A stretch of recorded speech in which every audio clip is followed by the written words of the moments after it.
नमस्कार दोस्तों, एक बार फिर से स्वागत है। मैं हूं आपके साथ एंकर मनीष शर्मा। आज हम लेकर आए हैं लालच बुरी बला, एक ऐसी ही कहानी जो आपको एक नई शिक्षा देगी। दोस्तों, एक शहर में एक आदमी रहता था। वह बहुत ही लालची था। उसने सुन रखा था कि अगर संतों और साधुओं की सेवा करे तो बहुत ज्यादा धन प्राप्त होता है। ये सोचकर उसने साधु संतों की सेवा करनी प्रारंभ कर दी। एक बार उसके घर बड़े ही चमत्कारी संत आए। उन्होंने उसकी सेवा से प्रसन्न होकर उसे 4 दिए दिए और कहा, इनमें से एक दिया जला लेना और पूर्व दिशा की ओर चले जाना। जहां यह दिया बुझ जाए वहां की जमीन को खोद लेना। वहां तुम्हें काफी धन मिल जाएगा। अगर फिर तुम्हें धन की आवश्यकता पड़े तो दूसरा दिया जला लेना और पश्चिम दिशा की ओर चले जाना। जहां ये दिया बुझ जाए तो वहां की जमीन खोद लेना। तुम्हें मनचाही माया मिलेगी। फिर भी संतुष्टि ना हो तो तीसरा दिया जला लेना और दक्षिण दिशा की ओर चले जाना। उसी प्रकार दिया बुझने पर जब तुम वहां की जमीन खोदोगे तो तुम्हें बेअंत धन मिलेगा। तब तुम्हारे पास केवल एक दिया बच जाएगा और एक ही दिशा रह जाएगी।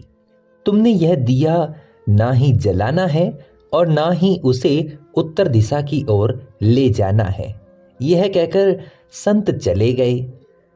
लालची आदमी उसी वक्त पहला दिया जलाकर पूरब दिशा की ओर चला गया।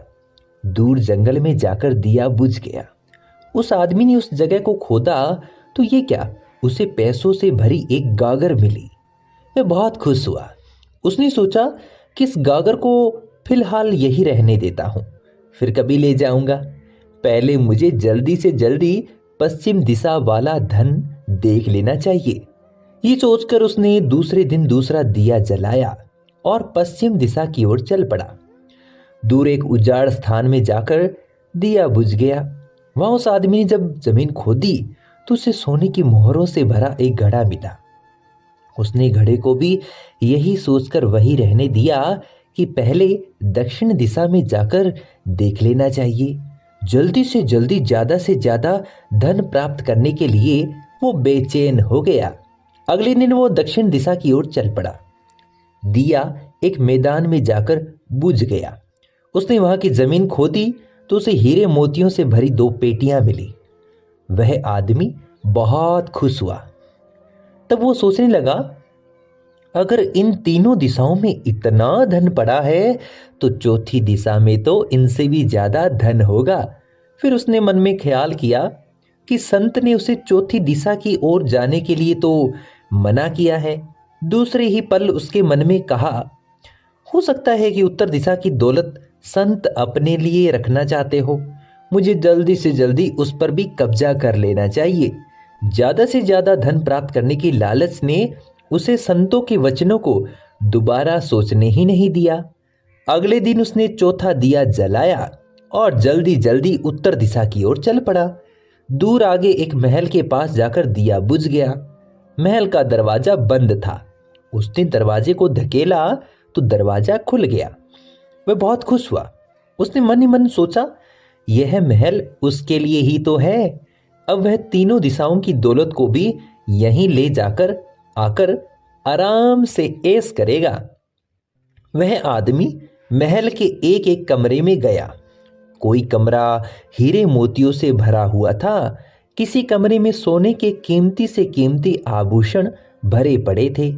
इसी प्रकार अन्य कमरे भी बेअंत धन से भरे हुए थे। वह आदमी चकाचौंध होता जाता और अपने भाग्य को शाबाशी देता। वह जरा और आगे बढ़ा तो उसे कमरे में चक्की चलने की आवाज सुनाई दी। वह उस कमरे में दाखिल हुआ तो उसने देखा एक बूढ़ा आदमी चक्की चला रहा है। आदमी लालची था। लालची आदमी ने बूढ़े से कहा कि तुम यहां कैसे पहुंचा? बूढ़े ने कहा, ऐसा कर, ये जरा चक्की चला, मैं सांस लेकर तुझे बताता हूं। लालची आदमी ने चक्की चलानी प्रारंभ कर दी और बुढ़ा चक्की से हट जाने पर ऊंची ऊंची आवाज में हंसने लगा। लालची आदमी उसकी ओर हैरानी से देखने लगा। वह चक्की बंद ही करने लगा था कि बूढ़े ने खबरदार करते हुए कहा, ना ना, चक्की चलानी बंद ना कर। फिर बूढ़े ने कहा, यह महल अब तेरा है, परंतु यह उतनी देर तक ही खड़ा रहेगा जितनी देर तक तू चक्की चलाता रहेगा। अगर चक्की बंद हो गई ना तो महल भी गिर जाएगा और तू भी इसके नीचे दबकर मर जाएगा। कुछ समय रुककर बूढ़ा फिर कहने लगा, मैंने भी तेरी तरह लालच करके संतों की बात नहीं मानी थी और मेरी सारी जवानी इस चक्की को चलाते चलाते बीत गई। वह लालची आदमी बूढ़े की बात सुनकर रोने लग गया। फिर कहने लगा, अब मेरा इस चक्की से छुटकारा कैसे होगा? बूढ़े ने कहा, जब तक मेरे और तेरे जैसा कोई आदमी लालच में अंधा होकर यहां नहीं आएगा तब तक तू इस चक्की से छुटकारा नहीं पा सकेगा। तब उस आदमी ने बूढ़े से आखिरी सवाल पूछा, अरे तो तू अब बाहर जाकर क्या करेगा? बूढ़े ने कहा, मैं ऊंची ऊंची आवाज में चिल्लाऊंगा कि लालच बुरी बला है, लालच बुरी बला है। दोस्तों, ये कहानी आपको कैसी लगी और हमारी सारी कहानियां आप जरूर एक बार सुनिएगा। हमें आशा ही नहीं, पूरा विश्वास है कि आपको बड़ी सकारात्मक दिशाएं मिलेगी। तो अच्छी लगी कहानी तो एक सब्सक्राइब और लाइक तो बनता है। एंकर मनीष शर्मा का एक बार फिर से आपको नमस्कार।